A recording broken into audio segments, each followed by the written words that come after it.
Hi friends, today let's talk about timing.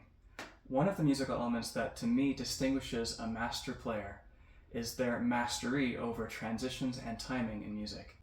There is a law described by the scientist Fierot that basically says that our ability as humans to perceive time is not always accurate.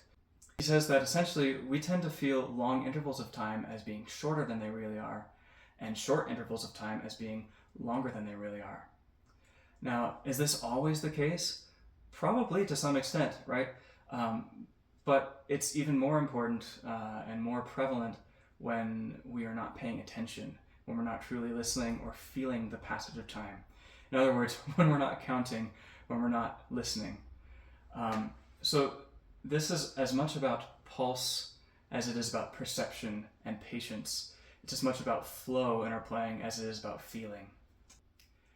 Even the most time-stopping or sensitive tempo rubato is problematic if we're not paying attention to where we really are, if we lose that sense of place in the pulse.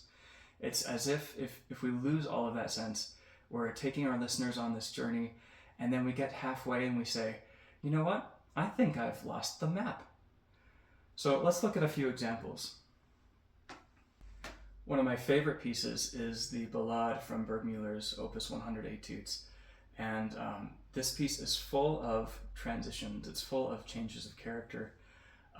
So something that immediately might stand out in a lot of performances that I've heard of this piece, we get to this section of and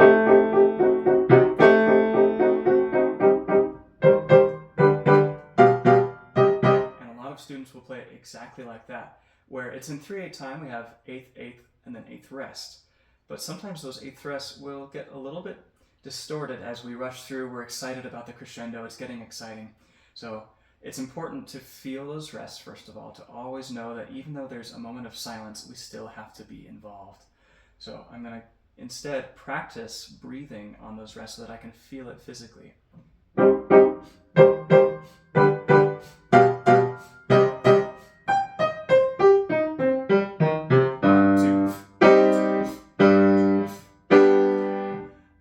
We get an 8th rest with a fermata on it. And I always tell my students, fermata, fermata, hold longer than you oughta. That's what I was taught when I was, 5, 6. We get to this moment of transition. We've been in C minor. 2, 3. And so often I'll hear students do this. And even if the counting is technically right, the fermata gets completely ignored. Why is it there? It's important to the transition because not only are we changing keys from minor to major, but we're changing the entire feel. It's going from this sort of stormy, tempestuous feeling of, to dolce.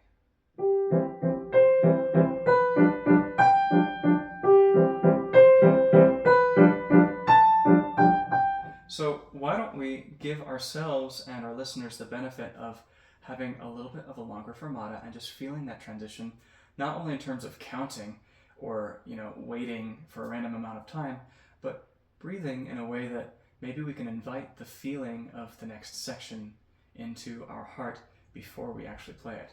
So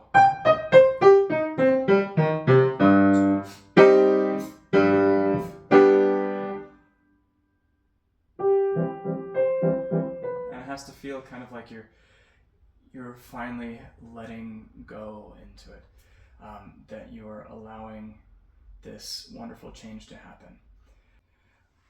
At the end of the C major section, there's a similar transition where we're going back to C minor. And I'll often hear something kind of like this.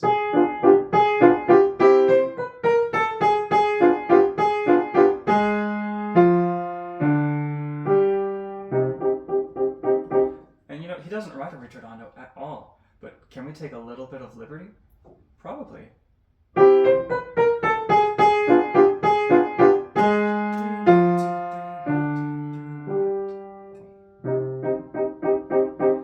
And was that too much? Perhaps. But if we're not counting all the way through and feeling even just the subdivisions of the beats between, it's going to be very hard for us to give a convincing transition. Here's another example. This is Beethoven's 6 variations on Nel cor più non mi sento. And a lot of times when I hear students play this, we'll get to halfway through the theme. And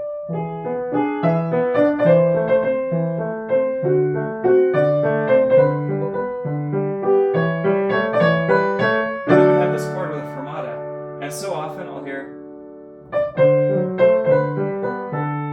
where even though there's a fermata on the chord and then we have the next note, there are 2 little 8th rests in between that if they don't get counted, if they don't get felt, if we don't hear that silence, I think that there's something missing. So here's again kind of a bad example.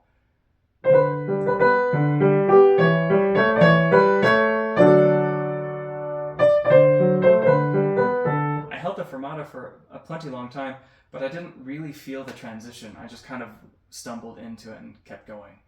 What if we did something like 1, 2. I'm not actually going to count out loud in a performance, but you should feel that counting inside, and you can practice by counting it out loud.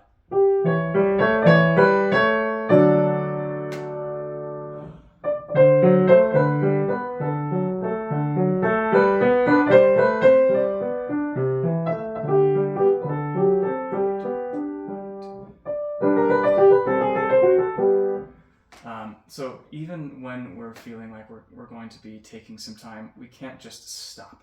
We have to feel the ongoing pulse because time doesn't stop for us.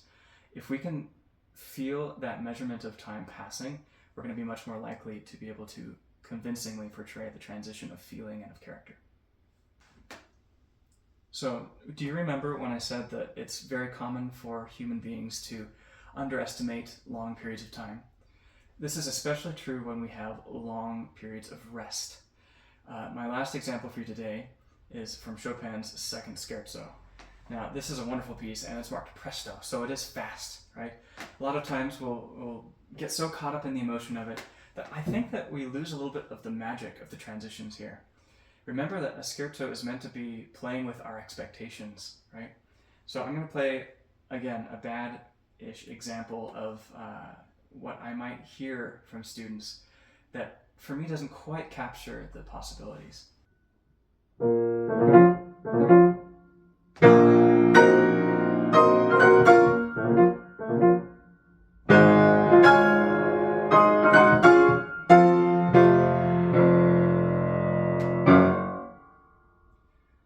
So that's fine, but we need to look at how much rest there actually is and why Chopin would maybe write that in. I think that there's a sense of anticipation that he's trying to build, right, between this sottovoce and the, fortissimo sound. So let me do that again. I'm going to count a little bit out loud. 1, 2, 3, 1, 2, 3, 1, 2, 3, 1, 2, 3.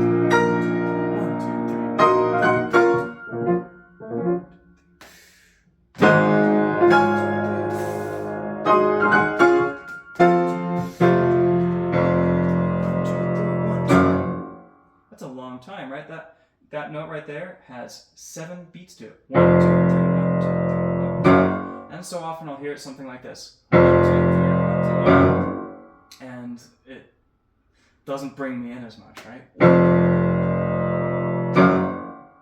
Where did that come from? So it's always important to consider not only the dynamics, not only the character that we're trying to portray, but the timing between these things. We need to have patience as we're counting and as we're practicing and feeling the pulse. So if you're at home and you've got a lot of big rests in your piece and you're not counting through them and you're not trying to feel them physically, I highly recommend that you do that because it will transform the way that your transitions between characters come out to your audience. So thank you for listening. I hope that you found something interesting here and useful, and continue on your musical journey. Remember that it's important to always, always, always listen. Thank you.